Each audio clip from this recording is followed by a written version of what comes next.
Assalamualaikum warahmatullahi wabarakatuh. Bertemu lagi dengan Bu Heni pada mata pelajaran SKI untuk anak-anak kelas 5 MINU Bennett Kudus.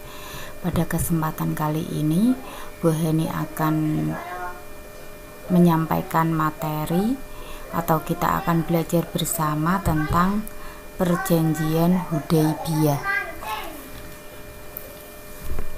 yang terjadi pada tahun 6 Hijriah ya. Kemarin kita sudah belajar tentang hijrah Nabi ke Madinah. Kemudian setelah Nabi di Madinah, Nabi berupaya untuk membina masyarakat Madinah ya. Kemudian terjadi perang Ahzab atau perang Khandaq pada tahun 5 Hijriah. Ini perjanjian Hudaybiyah ini termasuk sejarah dalam agama Islam yang terjadi pada tahun 6 Hijriah. Mari kita bersama-sama mempelajari tentang perjanjian Hudaybiyah. Pada tahun 6 Hijriah, Nabi ini bermimpi pergi ke kota Mekah, kemudian masuk ke Masjidil Haram, mengambil kunci Ka'bah, kemudian melakukan tawaf dan umroh.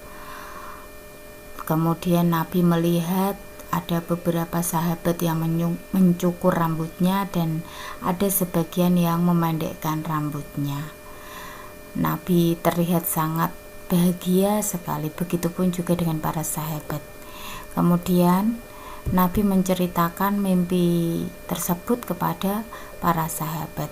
Ternyata para sahabat juga sama, merindukan kota Mekah. Setelah 6 tahun tinggal di Madinah ya, semenjak mereka hijrah, mereka tidak pernah lagi kembali ke kota Mekah. Makanya walau bagaimanapun juga mereka merindukan kampung halaman, yaitu kota Mekah. Apalagi Nabi Muhammad dilahirkan di kota Mekah. Kemudian umat Islam ini mengusulkan bagaimana kalau kita melakukan umroh ke kota Mekah. Nabi Muhammad setuju.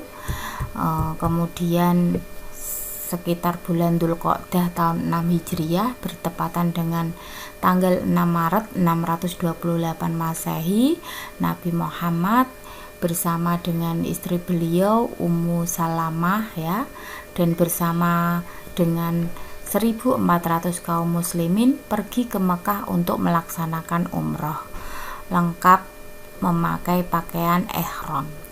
Sedangkan untuk urusan di Madinah, Nabi menyerahkan kepada Ummu Maktum ya. Rombongan kaum muslimin pergi ke kota Mekah. Kemudian mereka singgah di desa yang namanya Desa Hudaybiyah untuk beristirahat. Desa Hudaybiyah ini letaknya di sebelah barat kota Mekah, sekitar 22 km ya. Kemudian Nabi Muhammad mengutus Utsman bin Affan untuk menemui pemuka Quraisy. Pada saat itu pemuka Quraisynya adalah Abu Sufyan. Untuk apa? Untuk menjelaskan maksud dan tujuan kaum muslimin ke kota Mekah, yaitu untuk melaksanakan ibadah umroh. Akhirnya Utsman bin Affan mendatangi pemuka kaum Quraisy, mendatangi Abu Sufyan ya. Kemudian beliau mengutarakan apa maksud kedatangan 1.400 kaum muslimin ke kota Mekah. Tapi bagaimana tanggapan Abu Sufyan pada saat itu ya? Abu Sufyan tidak mau mendengarkan apa yang dikatakan oleh Utsman bin Affan. Abu Sufyan mengira banyaknya kaum muslimin yang datang ke kota Mekah ini mau menyerang kaum kafir Quraisy. Kemudian Utsman bin Affan ini ditahan, dijadikan jaminan ya. Dia mengira Utsman bin Affan ini bohong ya. Kemudian berita ditahannya Utsman bin Affan sampai juga ke kaum muslimin ya. Bahkan kaum muslimin ini mengira bahwasanya Utsman bin Affan telah dibunuh oleh kaum kafir Quraisy. Tentu saja kaum muslimin ini menjadi marah dan berniat menuntut balas atas terbunuhnya Utsman bin Affan. Namanya orang marah ya, orang marah itu bersumpah serapah ya. Kalau sudah marah bersumpah serapah. Sumpah mereka ini namanya adalah sumpah baiatur ridwan.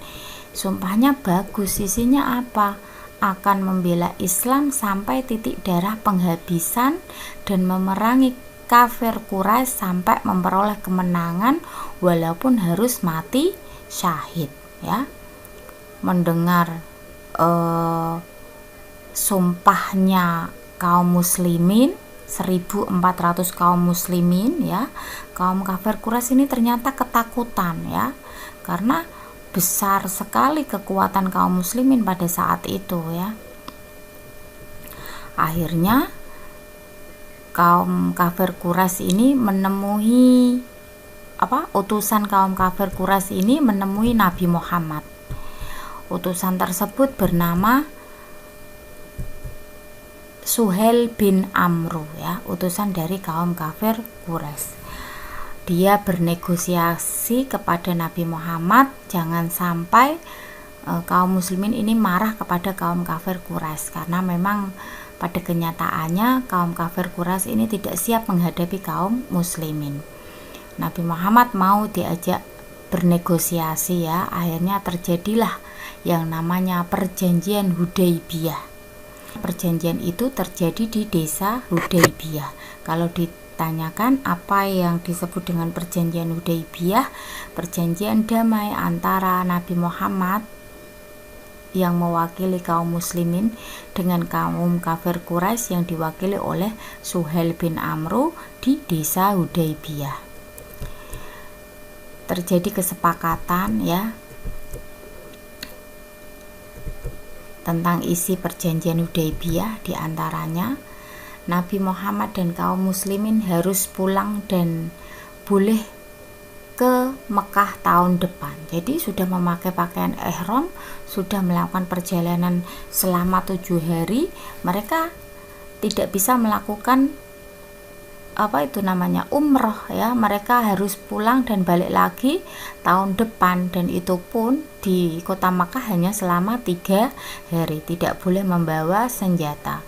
Yang kedua, kedua belah pihak melakukan genjatan senjata selama 10 tahun. Genjatan senjata itu tidak boleh terjadi perang, baik dari pihak kaum muslimin maupun dari pihak kaum kafir Quraisy.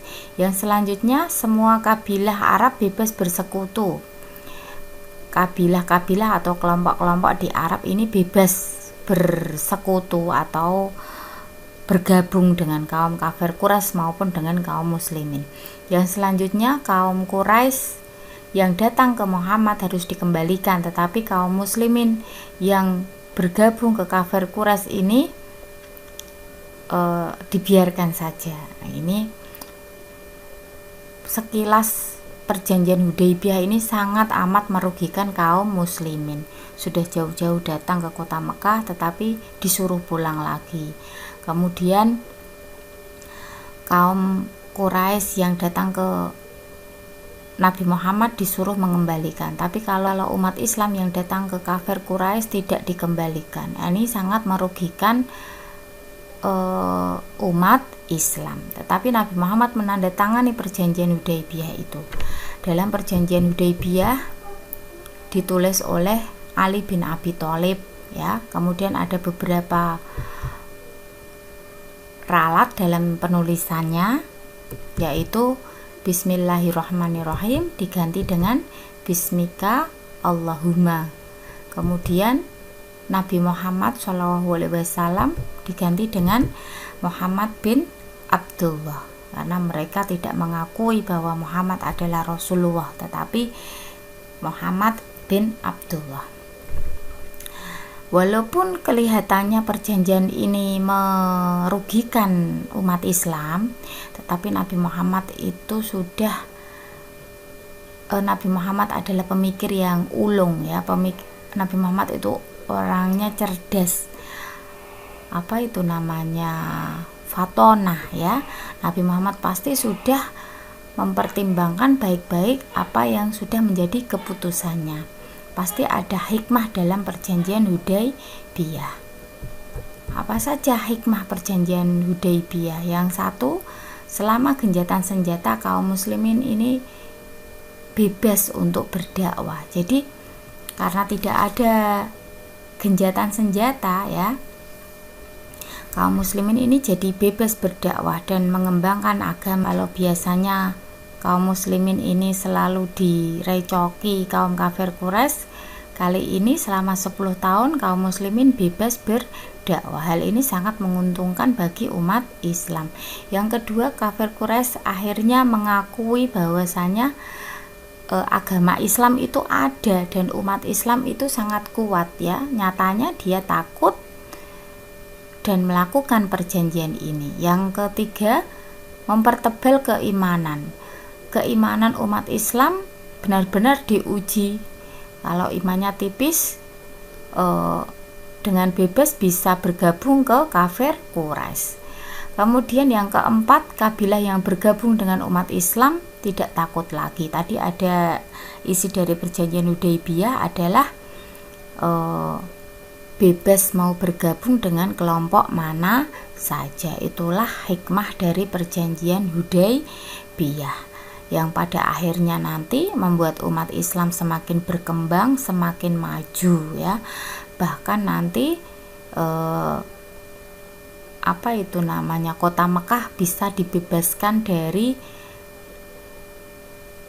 kekuasaan kafir Quraisy. Inilah materi tentang perjanjian Hudaybiyah.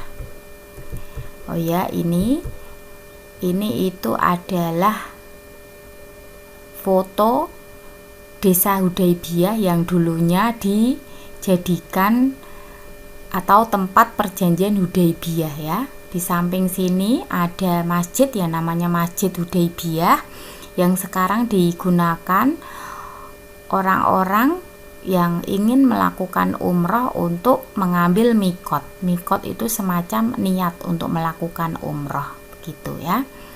Sekian materi yang dapat Bu Heni sampaikan. Semoga bermanfaat. Mohon maaf apabila ada kesalahan dalam berkata ya tadi. Wassalamualaikum warahmatullahi wabarakatuh.